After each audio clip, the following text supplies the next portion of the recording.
La situation au Mali des femmes en politique est encore très peu reluisante.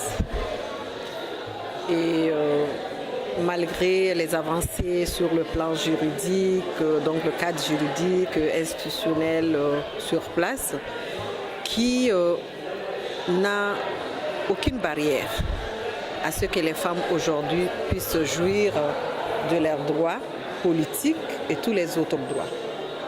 Mais malheureusement, les politiques ou les politiciens, sinon les deux, ont toujours la bonne manière pour contourner ce cadre juridique.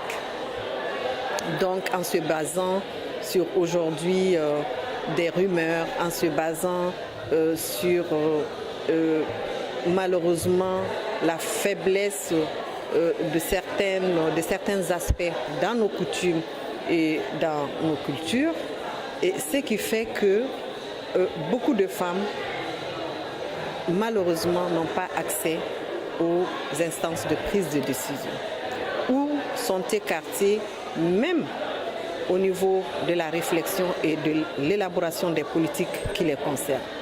Nous savons qu'au Mali, il y a un ministère chargé de la femme, de la promotion de la femme.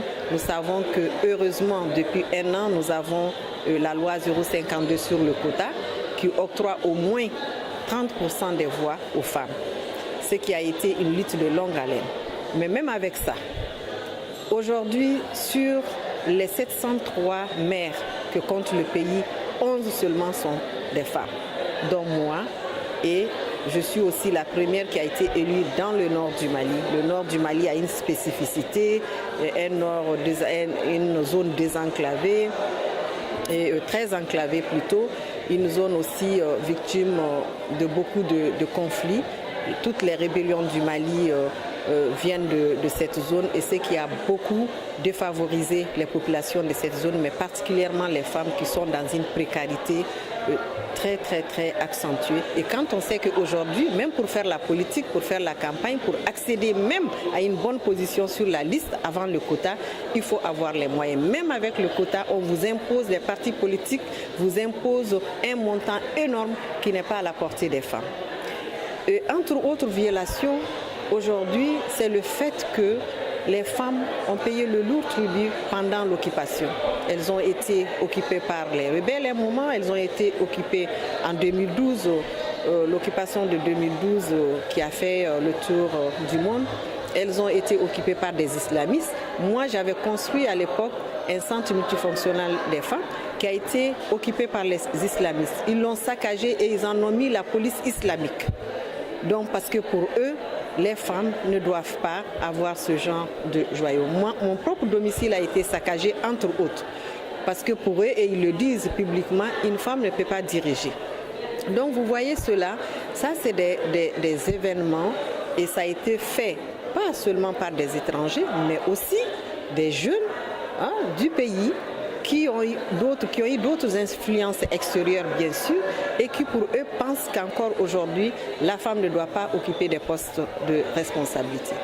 Et toujours en politique, il y a 147 femmes députées plutôt. Il y a 147 députés au Mali. Seulement 14 sont des femmes. Dans le gouvernement actuel, il y a 35 ministres. Et ça aussi, c'est avec le quota qu'on a eu pour la première fois 8 femmes ministres. Donc on est encore loin du quota de 30%. Pourtant, le quota doit s'appliquer depuis décembre 2015. Malheureusement, nous sommes aujourd'hui dans un processus de réconciliation, de paix et de réconciliation, où il y a un grand comité de suivi, de mise en œuvre de ces accords, des engagements de ces accords.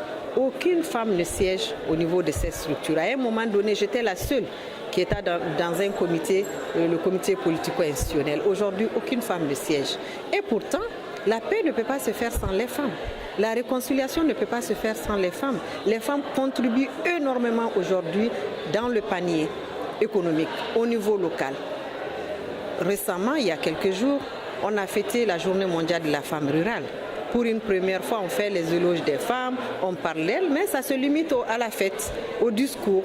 On ne se rend pas compte qu'aujourd'hui, si nous voulons booster l'économie, aujourd'hui, si nous voulons aller vers une vraie paix, une vraie réconciliation, aujourd'hui, si nous voulons réduire les inégalités, il faut faire avec les femmes. Elles sont les plus nombreuses, elles sont présentes, c'est elles qui éduquent à la maison, c'est elles aujourd'hui qui tapent tam-tam et tambour. Ce sont les plus grandes électrices pour élire les hommes, les rois. C'est des faiseuses de rois, comme j'aime le dire. Mais à chaque fois, quand il faut prendre en considération dans les politiques nationales leurs préoccupations, on les met de côté. À chaque fois, quand on doit les impliquer pour contribuer à la mise en œuvre ou à la réflexion de ces politiques, on les met de côté.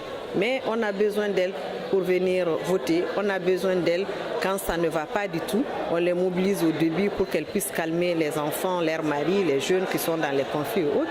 Et dès que la situation se calme un tout petit peu, ou certaines arrivent à se faire la part belle, à avoir certains postes de responsabilité, je parle des hommes, on les oublie. Voilà un peu la cartographie de ce que nous vivons malgré, comme je dis, ces avancées. Ça veut dire tout simplement que nous devons encore travailler. Nous sommes très engagés. Malheureusement, ces pesanteurs socio-culturels empêchent même à ces femmes de pouvoir s'épanouir, de pouvoir réclamer leurs droits, de pouvoir aller arracher leur part, leur place là où il le faut, entre les mains des hommes, pour qu'elles puissent elles-mêmes prendre comme on dit, le guide de leur propre destinée. Donc, un travail est à faire à ce niveau. Malheureusement, le chemin est encore très long, difficile, mais la lutte continue. On a besoin de beaucoup de sensibilisation, de beaucoup de formation, de beaucoup d'éducation, parce que malheureusement pour nous, là où aussi le taux est très bas par rapport à l'éducation, c'est toujours dans la gente féminine. Moi, depuis que je suis élue, je me suis engagée à avoir un programme pour le maintien des filles à l'école. Et les choses s'améliorent depuis les petites écoles. Les filles commencent à être les plus nombreuses et très souvent, elles sont les plus excellentes à l'école. Donc la donne commence à changer, mais ce n'est pas pour demain. Nous, peut-être que nous n'allons pas en profiter, mais si nous avons la chance que ces filles-là au moins puissent prendre le relais, sûrement que les nouvelles générations auront gain de cause.